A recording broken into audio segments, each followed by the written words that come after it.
By the way, out there, that hat that you keep wearing, that red hat that says "Make America Great Again," that tells people that you go along with this. So you might as well just put a swastika on the hat. I'm not going to defend Donald Trump ever, but I would never say that we should put the swastika on the cap, because I think you can hate Donald Trump. You can't hate everybody who likes him. It's half the country. Bill Maher is not holding back as he calls out the View hosts. At this rate, it is hard to see him getting another invite anytime soon. He first brought down Sunny Hostin rather dramatically, then Whoopi Goldberg, and now Joy Behar is his target. Maher is on a roll, and his fans are enjoying it. What then did Joy Behar say to grab his focus this time? And what was Maher's response? We've got all the details, so stay tuned as we break it all down. That red hat that says "Make America Great Again," that tells people that you go along with this. So you might as well just put a swastika on the hat. Don't do that. Let's not do that. Because we see it anyway. Well, I think some people resent the question.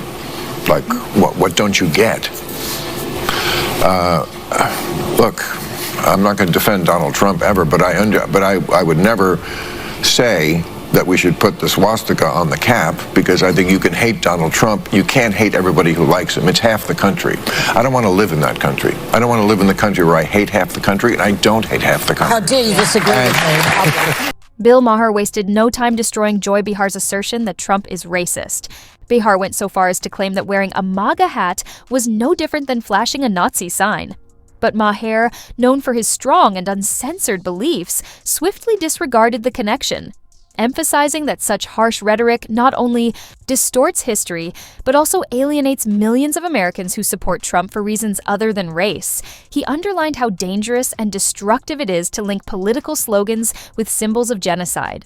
Maher disagreed not only, but also promoted a better educated dialogue based on real policies and actions instead of arbitrary labels that limit discussion. Using overdone accusations, he said, "The left runs the danger of losing credibility and separating people." His assault was so good that even the crowd on The View, which is generally Behar's home ground, couldn't help but cheer. Feeling the heat, Behar lashed back with a characteristic furious reply, practically shouting, "How dare you challenge me?" But by then, the harm had been done. Maher had already pulled her reasoning apart, leaving her argument in fragments. If there's one thing the outrage-driven public is known for, it's their stubbornness to back down. On Maher's second trip on The View, Behar viewed it like a rematch, her chance to finally grab the advantage. But Maher arrived prepared, equipped with evidence, and eager to take on the matter yet again. Nervous about saying anything against Biden because I feel, not that I have so much power, and you have some more than I do, obviously, but I don't know about that. Are you afraid that you might, influence the people who are on the fence? I think you lose all credibility. I do. At this point, you have to give Bill Maher some credit. His nerve is unrivaled. Seriously, who else walks into The View and challenges Joy Behar on her own turf? The guy deserves a trophy, or at least a standing ovation. But let's come back to the core issue. Behar readily acknowledged that she is scared to trash Biden for fear of inadvertently swaying undecided individuals to pick Trump. So, congrats, Joy. You've merely verified what others have been saying for months. It isn't that Biden is flawless. Rather, many on the left have elected to dismiss his weaknesses totally. Instead of holding him responsible, they would rather pretend he is the ideal leader in order to prevent handing Trump any ground. And that's when Maher came in with a great response, leaving the crowd hanging on every syllable. My bond with my audience has always been I don't pull a punch. Yeah. My bond with my audience is you're not going to like everything I say, but I'm saying what I really think is true. There are no lies here. Bill Maher has never backed down. He's constantly targeted Biden and the awakened crowd, even if it meant stepping into unpleasant region. He's squared up against the so-called progressive brigade, pointing out faults in their argument, tactics, and refusal to engage in actual debate, all without blinking. Maher was one of the few left-wing commentators that rightly anticipated Trump's triumph when everyone else expected a Biden landslide. That alone afforded him the moral high ground to call out Joy Behar's blatant hypocrisy, her reticence to attack Biden while knowing full well that his government is far from spotless. But Maher's method is more than simply daring. It's a lesson in preserving your integrity while navigating today's political minefield. And if you need proof, look how he framed Biden's presidency. Biden just presents as old. It's not really fair. No.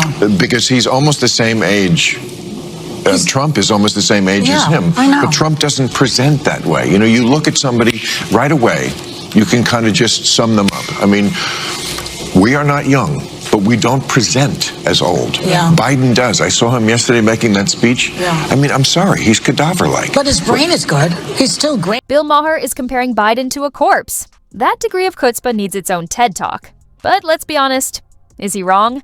How often have we seen Biden carry out odd public pranks that left folks perplexed? Remember when he went off stage during his presentation feeling totally lost? Or when he uncomfortably reached out to shake hands with thin air after completing his speech? And let's not forget the time he appeared to smell a journalist's hair, which made many shudder and wonder what was going on. These episodes have inspired innumerable memes and disputes, with many attributing them to his age, while the media works hard to downplay them. But Maher doesn't trust the propaganda. His unedited statement encourages others to identify the elephant, or in this case, the senior person, in the room. And Joy Behar's defense? So she literally declared Biden had an amazing intellect. Whatever it signifies. If there's one thing the woke set is excellent at, it's inventing excuses for stupid decisions. And this was no exception. Conservative once said to me, what you guys in the liberal side of it don't get about Donald Trump is we don't like him either. Yeah. It's just that in this country, it's binary. They see Donald Trump as a bulwark against, you know, and that stuff is a lot closer to the home. Bill Maher may be a socialist, but unlike many of his colleagues, he realizes why millions of Americans voted for Trump, and he isn't criticizing them for it. While Maher supported for Kamala Harris, he concedes that Trump is considered by the right as a bulwark against the tidal flow of woke ridiculousness. And honestly, they are not wrong. For many, Trump signifies a lifeline, a final struggle against far-left beliefs that they regard as undermining the country's moral foundation. Whether it's the continual reinterpretation of basic facts or the endeavor to eradicate everyone who has a different perspective, these cultural upheavals have left many Americans feeling as if the earth is moving beneath their feet. Maher stands out for his ability to acknowledge these challenges while staying steadfast in his own convictions. He does not merely follow the herd, he is prepared to challenge both sides, which is why so many people appreciate him. Kid is coming home from school and they're not allowed to tell me if they're transitioning. The school is going to take the side of the kid over the parent. Stuff like that. There is a lot of crazy stuff on the left.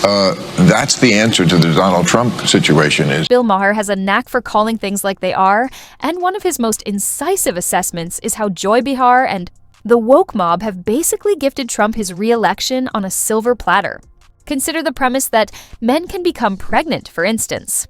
Nothing screams relevant to middle America like being taught that core biology is simply a cultural construct.